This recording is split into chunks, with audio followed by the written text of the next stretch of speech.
It happened again. In the month of February of the year 2024, the Argentine National Public Administration amassed a budget surplus. That is to say, not only a primary surplus, income exceeding expenses before calculating interest payments, but income exceeding expenses even when taking into account the calculation of interest payments. Specifically, the surplus before interest was 1.2 trillion pesos, and after deducting the interest payment from that amount, the budget surplus was reduced to 340,000 million pesos. This is a historic achievement because the National Public Administration of Argentina had not accumulated 2 consecutive months of budget surplus since 2011, that is, for 13 years. When in a previous video we analyzed the surplus achieved in the month of January 2024, we already had the opportunity to explain why the budget surplus is absolutely crucial for the medium-term macroeconomic stabilization of Argentina. Having a budget surplus enhances the perceived solvency of public administrations, thereby decreasing the refinancing cost of Argentina. As the debt is renewed, the payment of interest decreases, leading to an expansion of the budget surplus. It is worth noting that a significant portion of the budget surplus is utilized for the payment of interest, as previously mentioned, and in turn, the Argentine government is reducing the supply of pesos, the unwanted supply of pesos, and through that means it contributes to stabilizing the exchange rate and also stabilizing the value of money. That is, in order to avoid inflation. In fact, all of this is what has been happening in Argentina in the recent days. As we also had the opportunity to discuss in a previous video, Argentina's country risk, that is, the risk premium that Argentina is paying on the US bond to finance itself, has been sinking since Javier Milei came to power, and above all, since Javier Milei demonstrated to the markets that he was capable of amassing a budget surplus. Meanwhile, the peso-dollar exchange rate has stabilized at about 1,000 pesos per dollar. In fact, during the last few weeks, the Argentine peso has been one of the world's currencies that has appreciated the most against the dollar. And all of this, furthermore, let's not lose sight of it in the context of a significant decrease in the interest rates that the Central Bank of the Argentine Republic pays to the holders of its financial liabilities. Currently, from the countries, when Javier Milei came to power, the main financial liability of the Central Bank of the Argentine Republic were the LELIQs, and the holders of LELIQs were paid a nominal interest rate of 133%.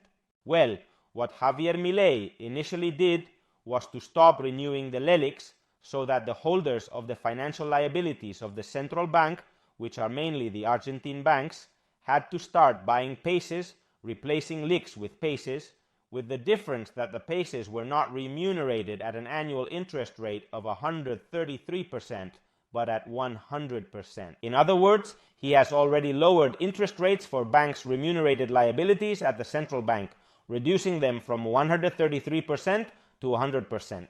But the fact is that this past week it also reduced the interest rates for the pesos from 100% to 80%. That is to say, in just over 2.5 months, Javier Milei has reduced the financial liabilities of the central bank held by banks from 133% to 80%, a highly significant reduction in the interest rates paid by the central bank, which will decrease Argentina's quasi-fiscal deficit. Due to the fact that the central bank will not need to create as many pesos in order to make payments for the interest on its financial liabilities. But of course, the risk of lowering the interest rate at which you remunerate the financial liabilities of banks is that they sell pesos and buy dollars, depreciating thus the exchange rate of the peso versus the dollar and importing inflation. However, the expectations of a budget surplus and therefore a reduction in the supply of pesos against dollars are so strong that despite the very significant reduction in the interest rate on the financial liabilities of the central bank, there has not been so far a depreciation of the peso against the dollar. Therefore,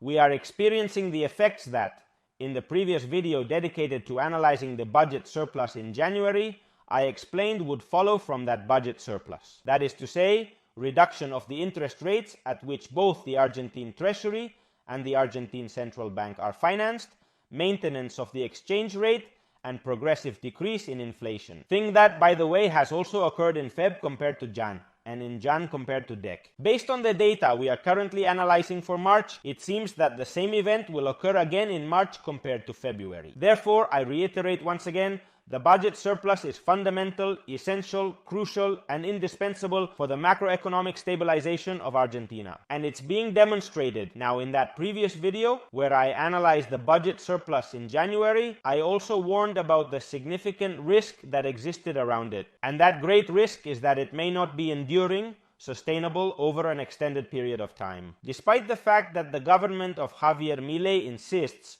with very good judgment, that the surplus is not negotiable, if we examine the details of that surplus data, we will discover two dangers that could potentially arise in the future and transform that surplus into a deficit once more. First danger, that the surplus has been achieved primarily by liquidating public expenditure, not with nominal reductions in public spending, which also, but above all with actual reductions. That is to say, not increasing public spending, for example, on pensions or salaries of officials at the same rate as inflation was increasing. For how much time can Argentine society endure substantial actual reductions in its income, in pensions and public salaries, without the government of Javier Milei having to give in, at least partially, and reevaluate those pensions and those public salaries in accordance with inflation, according to inflation, and compensating for part of the lost purchasing power so far? Well, when that happens, there will be a very significant increase in public spending, in nominal and real public spending, which, depending on its magnitude, can end up devouring the entire surplus. But there is also another second danger that I also warned about in the previous video, and the thing is that a budget adjustment as strong as the one Argentina is experiencing, no matter how necessary it may be, and it is,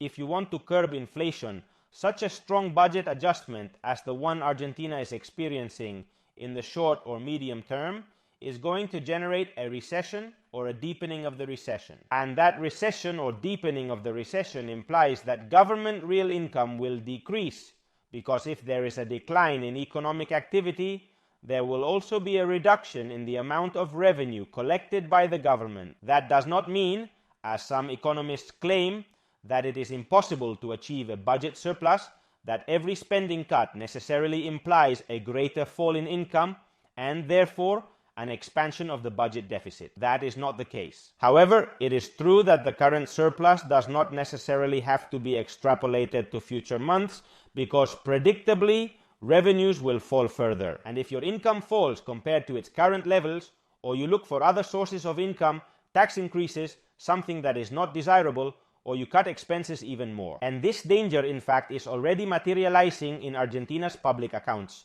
We have said that in February the budget surplus was 340,000 million pesos, but in Jan it was 520,000 million pesos.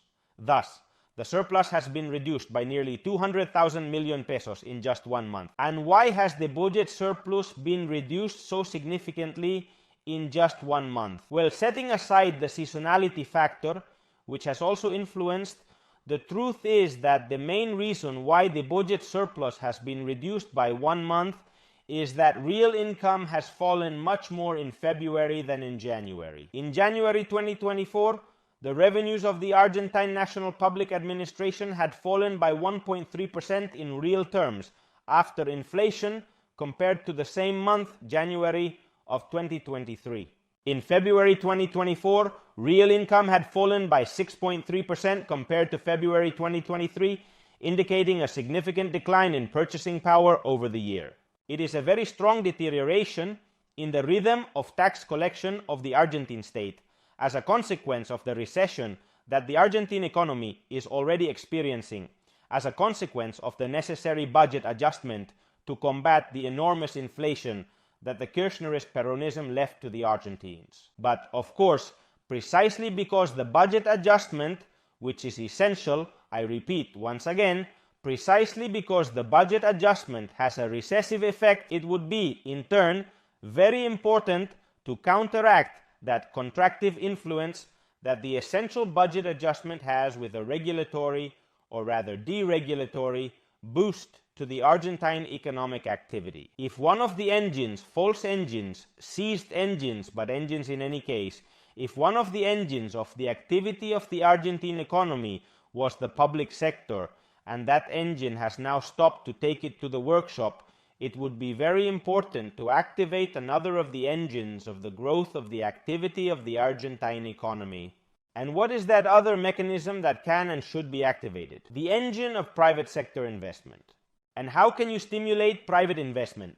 This can be achieved by reducing the cost for both the national and foreign private sector to invest in Argentina.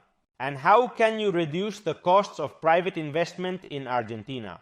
By deregulating the different sectors of the Argentine economy. Here we find something not only dependent on Javier Milei's government, but also on the Argentine legislature's power. And it is the approval of a broad legislative package that liberalizes the Argentine economy. The issue is that, so far, Argentine opposition, Peronism and radicalism aren't cooperating with Javier Milei's government to liberalize the economy, aiming to revive private investment and offset the decline in the public deficit, which has been stimulated in a negative but active manner. The Argentine economic activity.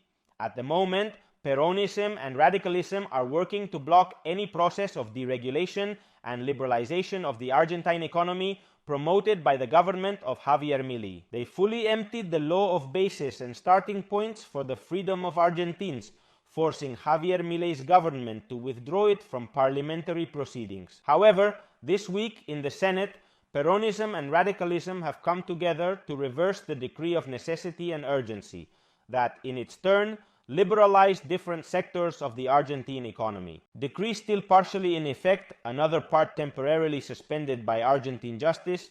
To definitively overturn it, Congress must also vote against it for the suspension to be lifted. But for now, the Senate has already helped repeal that decree of necessity and urgency. With this, the government of Javier Milei is doing its homework in fiscal matters, but the legislative power is doing its homework to obstruct, to prevent the relaunch of the Argentine economy. Because obviously, Peronism and radicalism are the traditional power in Argentina. And the last thing they want is for Javier Milei's government to succeed in stabilizing the country. Because they are aware that if Javier Milei manages to stabilize the macroeconomy of Argentina, they will not regain political power for several decades. If for decades Peronism and radicalism ruined the Argentines, and now in a few years Javier Milei relaunches the Argentine economy, it will be obvious what all these people were dedicated to, which was not to make the Argentines prosper, but to rob them and ruin them. And that is why the financial or fiscal situation of Argentina right now is hopeful, it is exciting, because the government of Javier Milei has achieved a surplus in 2 consecutive months that had not been reached for 13 years, and that has allowed to reduce interest rates, it has allowed to stabilize the exchange rate, it is allowing to deflate inflation, but at the same time, it is giving birth to a recession within Argentina that, if not countered with a liberalizing impulse of the economy, can end up reversing a large part of that surplus. And I'm afraid that throughout the year 2024, there will be very little to do. But it is important that in the year 2025, when there are legislative elections in Argentina, citizens have a very clear idea of who is working to provide them with a better future and who, on the other hand, is operating to continue stealing from them in the future with the same impunity with which they stole from them in the past.